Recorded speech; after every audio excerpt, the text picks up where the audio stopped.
نصیر الدین صاحب قل العفو کے لیے مزید تفصیلی ہدایات اگر ضروری سمجھیں تو بیان کر دیں۔ دیکھیے، جو چیز قرآن مجید نے مجمل رکھی ہے اور اس کو مجمل رکھنے ہی میں عافیت ہوتی ہے۔ میں نے جو بہت ہی واضح کیا ہے، میرا چھوٹا سا کتابچہ ہے اسلام کا نظام معاشی، اس میں واضح کر دیا ہے کہ ایک نظام ہے اسلام کا جو خالص والنٹری ہے، اس میں قانونیت ہے ہی نہیں، اور ایک ہے جو قانون پر مبنی ہے۔ قانون پر مبنی نظام کے اندر حلال ذرائع سے کمانا، اور جو کچھ کمایا ہے اگر وہ نصاب سے آگے بڑھ گیا تو زکوٰۃ دے کر باقی کو آدمی ریٹین کرنا چاہے تو اس کو اس کا حق ہے، اپنے پاس جمع کرے اور اپنی اولاد کو منتقل کر دے۔ قانون اس کے اوپر قطعاً کوئی حرف زنی نہیں کرے گا۔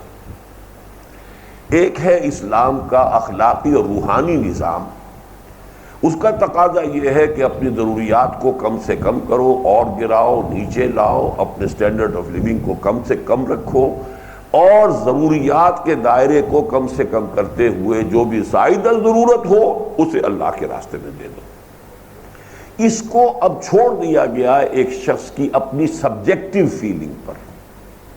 جتنا جتنا جذبہ اس میں ابھرتا جائے، جتنا جتنا یقین اسے آخرت پر ہوتا جائے، جتنا جتنا اس میں جذبہ پیدا ہو جائے کہ وہ دنیا کا صرف کیوں نفع کیوں حاصل کرے، کیوں نہ آخرت کا نفع حاصل کرے۔ 700 گنا وہاں ملتا ہے۔ ایک دانہ ہے وہ جس کو زمین میں بوتے ہیں تو ایک پودا بنتا ہے، اس میں 7 سنابل اور فی کل سنبلۃ 100 حبہ، تو 700 گنا جہاں ملتا ہو وہاں کیوں نہ انویسٹ کروں میں؟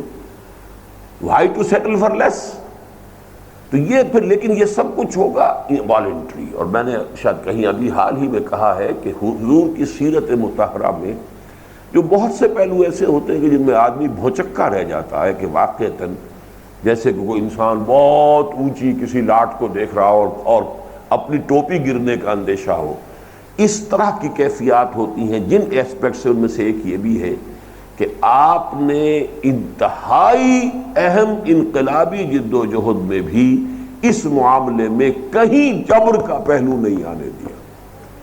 It was all voluntary۔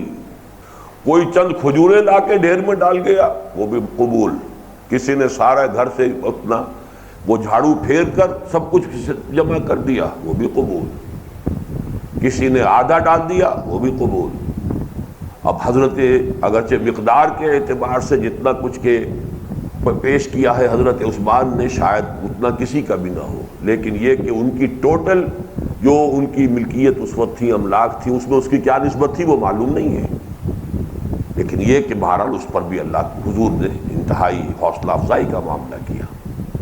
ہو سکتا ہے کہ حضرت ابوبکر نے جو کچھ دیا وہ کم ہو اس سے جو حضرت عثمان نے دیا، لیکن اللہ کی نگاہ میں اس کی زیادہ اس لیے ہوگی کہ سب کچھ لا دیا۔ تو اس حوالے سے اس کو ایبسولیوٹلی والنٹری رکھا گیا۔ زکوٰۃ عشر جو بھی ہے، خراج جو بعد میں ہوا وہ تو لازماً لیا جائے گا، اس سے جو بھی ہیو ناٹس ہیں ان کی کفالت کا بندوبست کیا جائے گا۔ کسی وقت اگر کوئی ایمرجنسی ہے کہ محض ان چیزوں سے کفالت نہیں ہو پا رہی تو پھر کچھ اور بھی ٹیکس لگا دیا جائے گا، لیکن یہ کہ حضور کا کمال یہ کہ اس سے زیادہ ایمرجنسی کا تصور نہیں کر سکتے کہ جو ایمرجنسی غزوہ تبوک کے وقت تھی، اس میں بھی جبر کوئی نہیں ہے کہ زبردستی تمہارے پاس 4 اونٹ ہیں 3 دے دو، 1 رکھو اپنے پاس۔ دوران سفر تو ہوا ہے کہ کوئی شخص اب سوار کر لے، وہ بھی واعظ کے درجے میں، نصیحت کے درجے میں، لیکن کہیں جبر نہیں۔ اس لیے اس میں قل العفو جو ہے یہ سارا کا سارا انسان کے اپنے جذبہ ایمانی، اپنے یقین، آخرت کی کتنی ترجیح ہے دنیا کے مقابلے میں۔ کلا بل تؤثرون الحیات الدنیا، تم تو آخرت کی، تم دنیا کی زندگی کو ترجیح دیتے، بل تؤثرون الحیات الدنیا والآخرۃ خیر وابقیٰ۔ اگر برعکس ہو جائے آخرت کی ترجیح، لیکن ترجیح کتنی ہے؟ 50-51 کا فرق ہے، یا ترجیح ہو چکی ہے کہ 90 وہ آپ کے ذہن پر ہے اور 10 اب یہ رہ گیا ہے۔ یہ سارا آپ کا انٹرنل معاملہ، ہر شخص کا اپنا اندرونی معاملہ ہے، اور اس پہ چھوڑ دیا گیا اپنے اسی اندرونی معاملے میں۔ بلکہ اس کے برعکس بھی ایک کیفیات ملتی ہے کہ ایک صحابی نے کہا میں اپنی ساری جائیداد، سب کچھ، سارا مال دے دینا چاہتا ہوں اللہ کی راہ میں، نہ اس وقت وہ ایمرجنسی والی بات تھی۔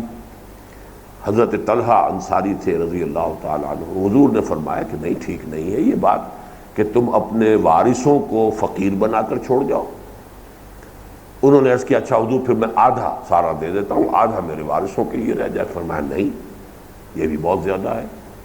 انہوں نے عرض کیا تہائی کے ہاں تہائی ٹھیک ہے، اور فرمایا الثلث کثیر، تہائی بھی بہت ہے، اور یہی تہائی ہے کہ جس میں پھر وصیت کا بھی حق دیا گیا انسان کو، کہ مرتے وقت وہ اپنی وصیت کے اندر بھی تہائی کا طے کر سکتا ہے، کسی ادارے کو دے، کسی دین کے کام کے لیے دے، کہیں فقراء کے لیے دے، جس کو چاہے دے دے۔ قانون وراثت سے اس کا 1/3 جو ہے مستثنیٰ ہو جائے گا اگر اس نے وصیت کی ہے۔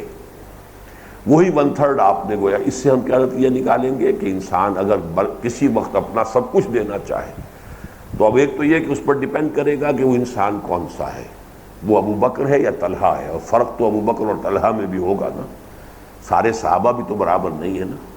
انسانوں کے اندر جو بھی فرق مراتب ہوگا اس کو بھی پیش نظر رکھا جائے گا۔ نمبر 2، حالات اگر غزوہ تبوک کے ہیں تو بات اور ہے۔ تو اس حوالے سے ان چیزوں میں بہت ہی توازن کی ضرورت ہے۔